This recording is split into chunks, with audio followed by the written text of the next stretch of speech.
Hi everyone. Okay, let's kick this off. Thanks for joining today, first of all. If you're not sure where you are, you're in our workshop or training session where I'm going to share with you the three essential steps I think businesses should be taking before they plan their marketing. And these are three steps I'm going to show you which will essentially make your marketing plan write itself. My name's James. I run Ignite Marketing, marketing consultancy. I've been working with 100 plus entrepreneurs over the last 8 years, helping them figure out how they can use their marketing to find the customers they need to build their business and make the business a success. And this, the plan I'm about to show you, the three steps, is something I use in my own business myself personally, but it's also something I share with my clients. And it's quite often, if I start work with a new client, it's what I'll use as a way to audit and benchmark where the business is at the moment before we even get into the weeds of kind of marketing actions and activities that we actually want to take. And I'm hoping it's going to do the same for you in your business.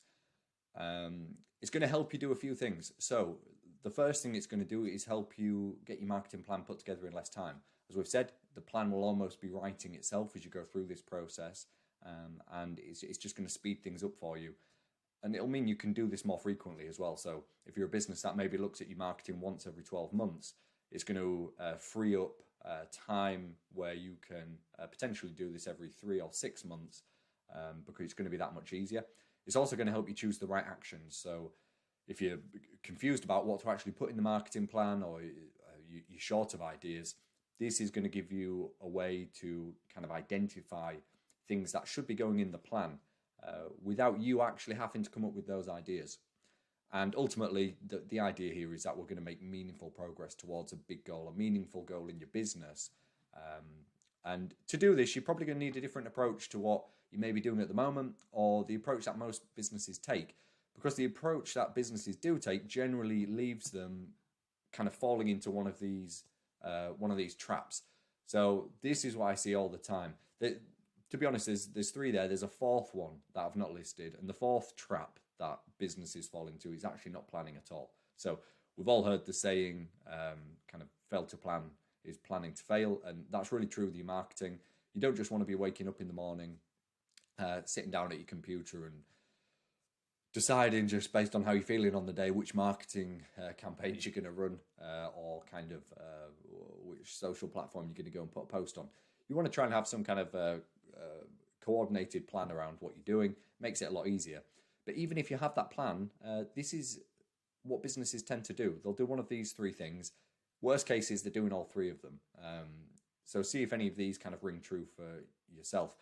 By the way, if you want to share questions along the way or feedback or thoughts, feel free to do that, please, in the chat. So there's a chat where you can just on the side of your screen where you can just drop anything in there. It's only me here, so I'm not going to be responding to that stuff as I go through it. And if I read it, I'll completely lose my thread. So drop the messages in there. What I'm going to do at the end of this session is collate all of those, and I'll either respond personally by email, or I'll do a little kind of Q&A follow-up video, which I'll send out on the back of this, where I just answer everyone's questions. Okay, so let's jump into this. What are the traps people are falling into? The first one is they're really future-focused. So everything is about kind of what are we going to do next and what new things can we try? So what other things are there that we can do? And the focus is all about looking ahead, which you have to do because you're putting a plan together, but there's no time spent kind of assessing where they are now or where they've come from and things they've tried previously, which is where really a lot of the gold is found in terms of identifying opportunities. The next one is obsessing over what they're going to do. So it's kind of like, should we do TikTok or should we be doing Instagram Reels?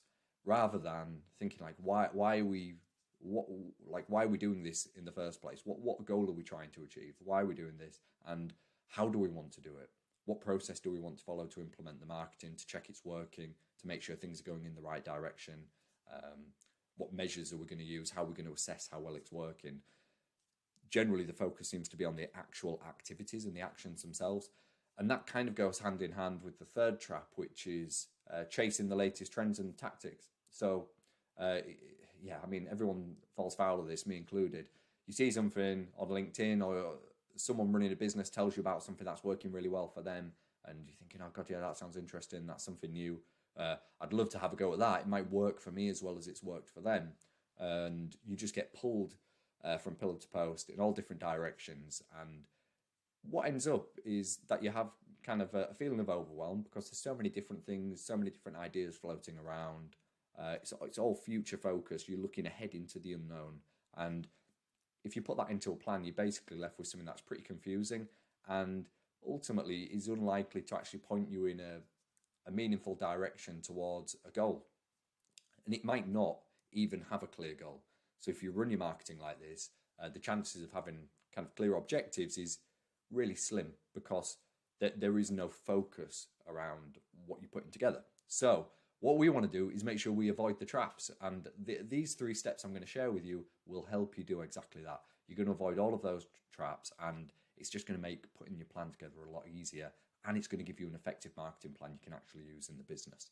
So step number 1, we're going to not just be future focused. We're going to spend time reflecting and looking back and looking for those learnings and opportunities from the things we've already tried, the time and the money we've already spent on our marketing, where we can learn from things we've already done. Number 2, we're going to set clear goals. There's 2 different types of goals you need. We're going to define both of those goals, and that's going to give us a way of measuring performance, but also steering the marketing in the right direction. It will make making marketing decisions a lot easier and quicker.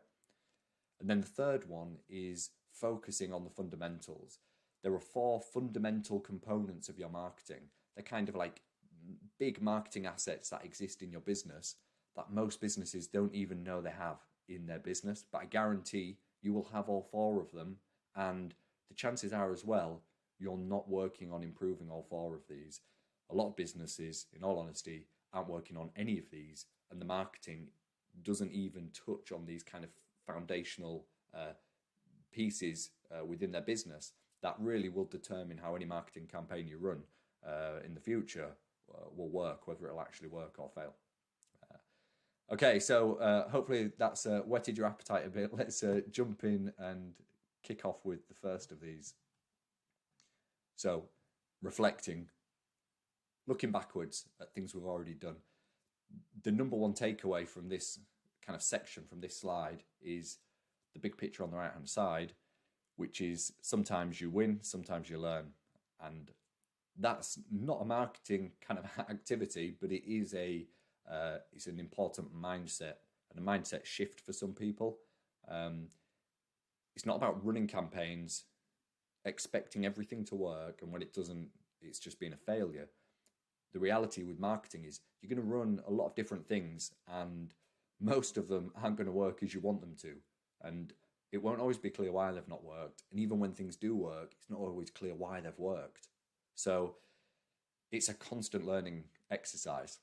And the more times you can get comfortable at kind of cycling through, trying something, being able to determine if it's worked and moved you towards your goal or it hasn't, and then take something meaningful, a learning, a lesson away from that, and then put it into your next experiment, your next test, the quicker you can do that cycle, the sooner you're going to hone in on the things that really work for your business in your marketing. And the truth is, for most businesses, you don't need kind of 8, 12, 15 different ways of finding customers. For startups, freelancers, small businesses, SMEs, really, if you have 2 or 3 really good, really effective ways, reliable ways of consistently finding new customers, just 2 or 3, then you're going to get kind of 80, 90% towards where you need to be. And then you can add in other kind of, you can build around that other kind of marketing channels to accelerate it. But for most businesses, if you just have those 2 or 3 things, then you're onto a winner, because it's a low number of activities that are really easy to manage, really easy to measure. You focus your money into those areas and you reliably get consistent results coming back out the other side. But you want to find out what those things are. And to do it, you're going to have to run experiments. Things are going to have to go wrong. And then you will uncover the things that work and it will point you in the right direction. So what you can do here, the actual activity, is you simply get out a piece of paper. You put 3 columns on the paper and you're going to write things that worked, things that didn't work, and opportunities. They're the three columns. And all you're going to do is you're going to look back over whatever cadence you plan your marketing. For a lot of us, it'll be 12-month period. You look back over 3, 6, or 12 months, all the things you did with your marketing. So you think about an activity you did, maybe you tested out Google Ads, which you'd not done before, and you assess, did it work, did it not work, or is there an opportunity in there to try it again in a different way? The things that worked, that clearly worked, especially with digital marketing, you should be able to use data in the business to identify that they've worked, because it's really easy with digital to know if something's actually been profitable or not. With offline marketing, it's a little bit harder, but you still want to use any information and data you've got in the business, any insights, like customer surveys, for example, to identify where your customers are coming from. Those are the things that worked. You're going to put them in the win column. They're things you're going to do more of. In the didn't work column, we want to ask ourselves before we put something in there, if something hasn't worked, we want to just check. Has it not worked because it isn't a good activity, marketing activity for the business, or is there some other reason it's not worked? So, for example, if you were kind of doing outbound kind of cold calling, essentially, from your office, and you thought you were having good results, and then you thought, let's get another kind of call center agency involved to help us with this, and you outsourced it, and then suddenly the results tanked. It may not be that the outbound calling isn't working for your business. The activity itself might well be a good fit. It might just be that the telemarketing agency weren't doing it in the same way or as effectively as you were managing to do it in-house. So we wouldn't want to discount it entirely as a hasn't worked. We'd put it into the opportunities list, and we'd just make a note against it of why we think it didn't work and what we want to do a test on in the future. If it's something that categorically hasn't worked and you're confident that it just isn't right for your business, and there are things out there where you just run things and within a week or two, kind of the ads aren't working and it's not the right approach for you, or it's just underperforming compared to the other marketing you're doing, you want to stop doing that. So it goes in the didn't work column. You've learned from it. You're not going to go back and do it again. So straight away at the end of this exercise, what you should have is kind of some things you want to focus in on and do more of, some things you maybe want to eliminate out of the business, and then a few tests or opportunities of things you may test. We're going to keep that, we're going to put that to one side, and then you're ready to move on to the second stage of the 3-step process. This one is about setting the goals. So we've got to start with the end in mind, as they say, and you've got to have a destination. You've got to have somewhere to go that you're aiming for to point in the right direction and know when you arrive, when you get there. And when you have that, it becomes a lot easier and a lot quicker to make decisions about what you want to include in your marketing, and also to assess what's working in your marketing. And there are 2 types of goals that we want to have. And you may already have these in the business. Maybe you don't. Chances are you've got one of them. So the first goal we want is kind of the big goal. So this is often in a business, it's like the mission statement or the purpose of the business. And it's referred to in lots of different ways. So I think it's Jim Collins calls it the BHAG, the big, hairy, audacious goal.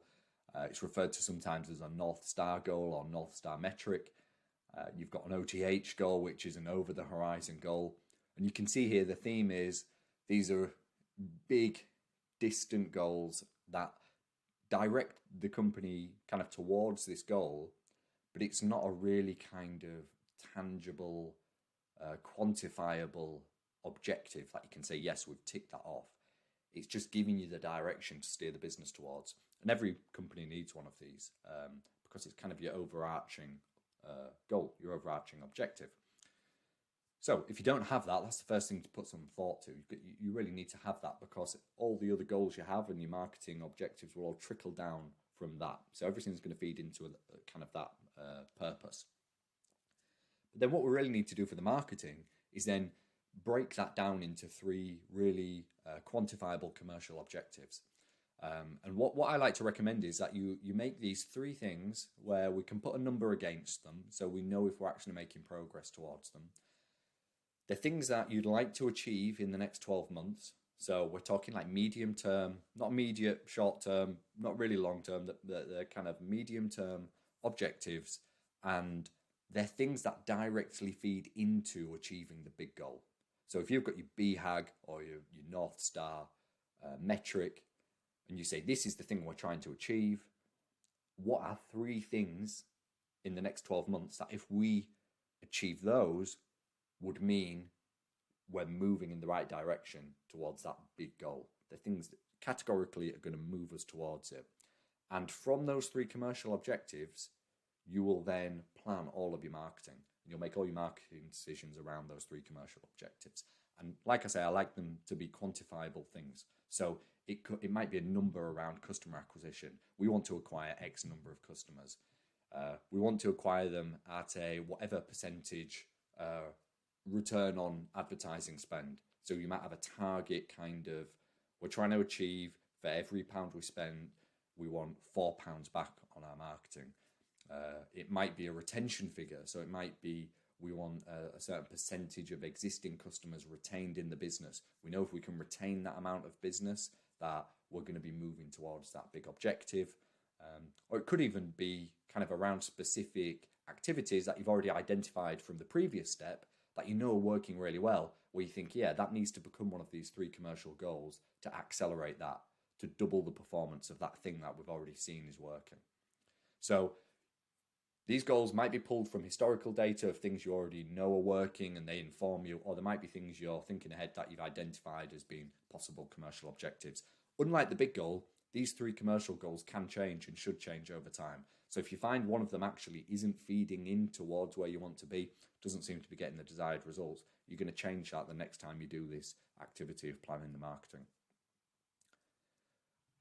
Okay, so we've reflected on the past, we've found our winning opportunities that we can do more of and the things we want to eliminate. And then we've got goals, clear goal set of what we're actually trying to achieve and commercial objectives wrapped around it. And at this stage, you can now jump into looking at the fundamentals of your marketing. These 4 fundamentals are kind of the foundation of all your marketing. So if you try and kind of go out and do different things, so you go out and say, right, we're going to do more PR, we're going to do more press, and we're going to turn up to some events. And that activity works almost in a silo, and it's not built on top of these 4 kind of foundational blocks of your marketing and your business, then the chances are it's not going to work. And even if it does work, it's not necessarily going to move you towards one of your commercial objectives, which are feeding into the big goal that you're ultimately trying to achieve. The foundation is what everything else is going to be built on. So you've got to get the foundation right. It makes sense to start looking at this stuff first, because when you do this stuff well, everything else you're doing instantly works better. So even if you took your list of things that worked and didn't work from your reflection, if you didn't change any of that, but you did just come in here and improve these 4 components, all that other stuff you're already doing, even if it's not working well at the moment, will actually start, in all likelihood, working better for you. And something we want to remember at this stage as well is that these 4 foundational components are all tied into the commercial objectives we've just set in the previous section. So when we're looking at these and we're auditing what we're doing in the business at the moment, we want to be thinking to ourselves all the time, does this feed into one of the commercial objectives? If one of these things isn't feeding into achieving a commercial objective, or marketing activity isn't feeding into that, then it, in all likelihood, shouldn't be included in your plan, and it shouldn't be something you're spending time and money on, because it's just sending you off. It's a distraction, sending you in the wrong direction. So what we're going to do is audit what you're doing at the moment in terms of these foundational kind of fundamental pieces, and we're going to identify opportunities to put into your marketing plan. And again, it's an exercise where I'd get a piece of paper, split it into 4, so you've got 4 quadrants. Top left, offer; top right, message; bottom right, customer journey; bottom left, post-purchase. And just spend some time thinking about how well you're currently doing these things. Are you able to actually kind of define what your business is doing for each of these? And if you're not able to, then you've immediately got opportunities of things to improve. But if you are already doing all of these things, how well are you doing them, and where are there opportunities to potentially improve things before looking at any of the other marketing activities you could be doing, because this is kind of your highest value, highest leveraged opportunity. So we'll whiz through these quickly. Number one is the offer. This is the starting point because it's basically what your business is, it's what you do, and it's how you do it. So you might call it the value proposition, your unique selling proposition. It's essentially a way of differentiating yourself in the marketplace from your competitors, and calling out who your specific audience is through the uniqueness of your product. So you should be able, hopefully, to write down what your value proposition is. And if you can't actually write that down, or when you write it down, it looks very bland and there really is no differentiation in it, and you just look like one of another 1,000 similar companies out there, that's a huge opportunity straight away, is to work on refining your offer and creating a more compelling offer, because no amount of marketing can fix a weak offer. If you have a great offer, you can get away with a lot of sins in the marketing and a lot of poor marketing, and it still actually generate results because the offer is so strong. So the offer is almost more important than the marketing itself. They go hand in hand, but the more time you spend looking at what you actually offer and how you position it and how you differentiate yourself, that's really massively time well spent. Once you've done that, you can look at your message. So the second quadrant is how you actually communicate that offer to the market. So when you take this out to people, who are you actually trying to sell this to? Like, do you know who your audience is? Do you know what they're into, what their likes and dislikes are, the demographic details? Do you have a really clear picture? And this isn't about doing tons of customer research. It's just having an idea in mind of what your typical customer looks like and what are the problems they're facing and experiencing that lead them to buy your products or services, and what outcome are they hoping for when they buy it. So they will either have a fear of something happening or a desire of something they want to happen when they spend money with you. And this is the case with all of us when we buy anything. We're either trying to avoid something or escape from something, or we're trying to move closer towards something else that's attractive to us. And you've really got to know what those things are, because that will make a compelling marketing message when you share those things in your marketing activity. And you want that message to really tie in to precisely what the offer is. So what you're offering people really needs to solve these problems and deliver the outcome that your customers are hoping for.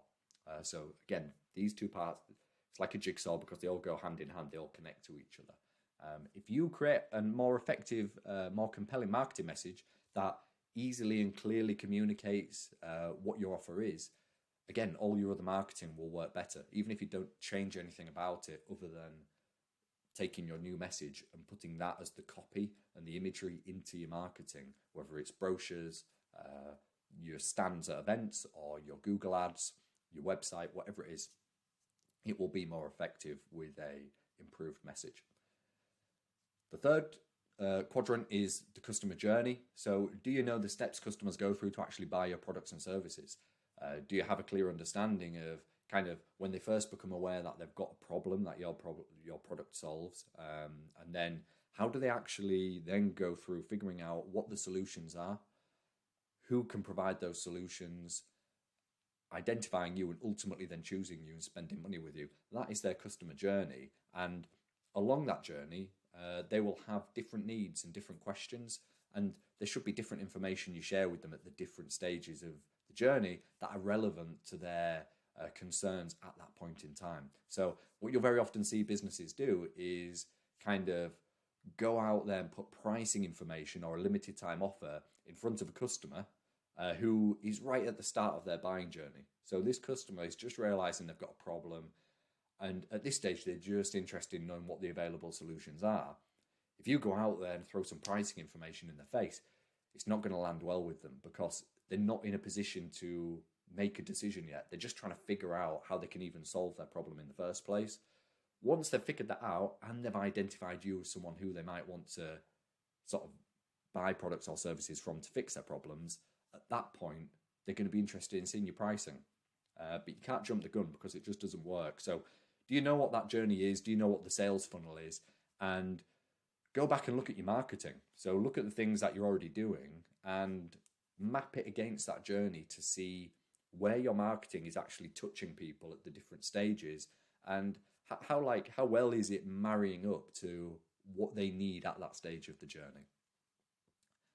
And then the final quadrant is the post-purchase. So people often think of marketing as kind of a new customer acquisition. So it's all about going out, getting more customers, getting new customers. But there's a whole opportunity lying in your existing customers, whether it's in retaining them, if they're on some kind of recurring repeat contract, whether it's one-off purchase, can you upsell or cross-sell and get repeat business from them and sell in different ways?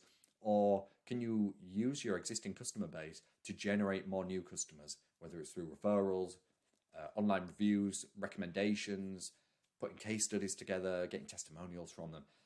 Whole world of activity around there. A lot of businesses just don't touch this stuff at all. It's kind of like once they've got the customer, that's the job done. And then they just move on looking for the next. And there's tons of stats out there about how much cheaper it is to get business from an existing or previous customer than it is to go out and find new customers. It doesn't really matter what the actual number is.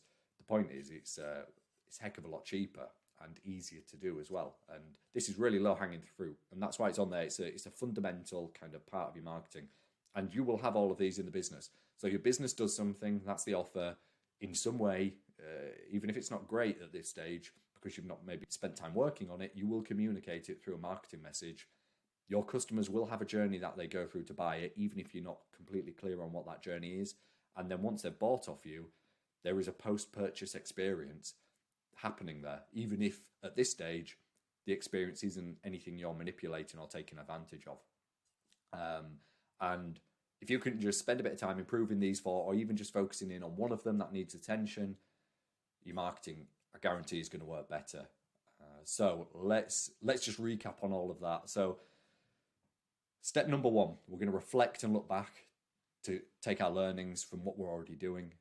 We're going to get clear on what our goals are, the big goal, and then the 3 commercial objectives that feed into it. Then we're going to look at our fundamentals as the starting point, which is the offer, the message, the journey, and the post-purchase kind of activity.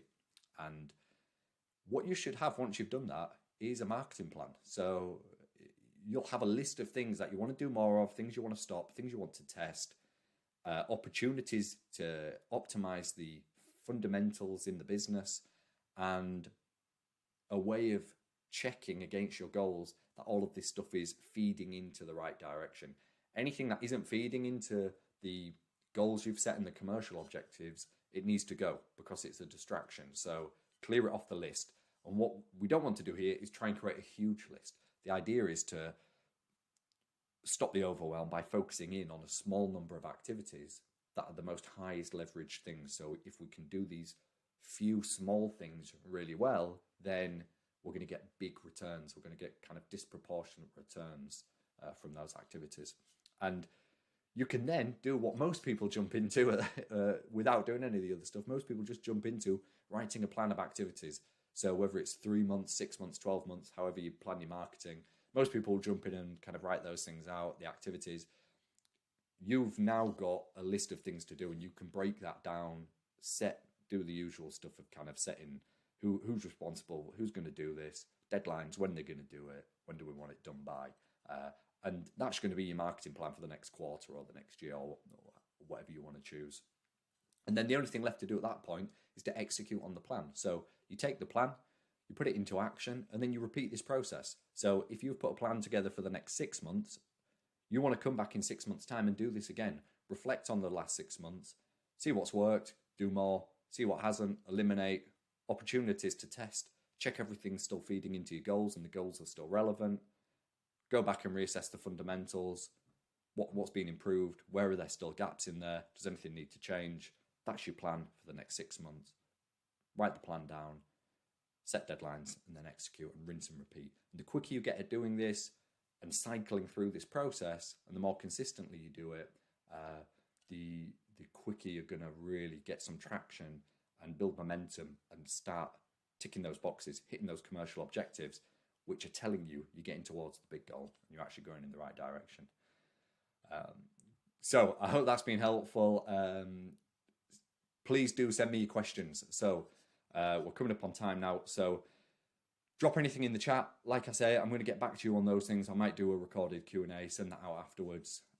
If you want one-to-one support, you want to work together with me on planning your marketing or implementing this process in your business, or you just want a second set of eyes to look over what you've put together when you do this yourself, you can reach out to me, james@ignitemarketing.co, but also keep an eye out for an email I'm going to be sending out with an offer in there for how we can actually do that and work together on this.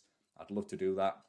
And I'm also going to send out this recording later on. So you're going to have the recording. You can go back through this, recap on anything that you want to recap on, and hopefully use this now and in the future to, eliminate the overwhelm, eliminate the confusion, and have a nice method that you can groove into and a routine you can follow to keep that marketing plan right in itself over and over and over as you build your business. Okay, so I think that's a wrap. Good to see you all, and see you soon. Bye now.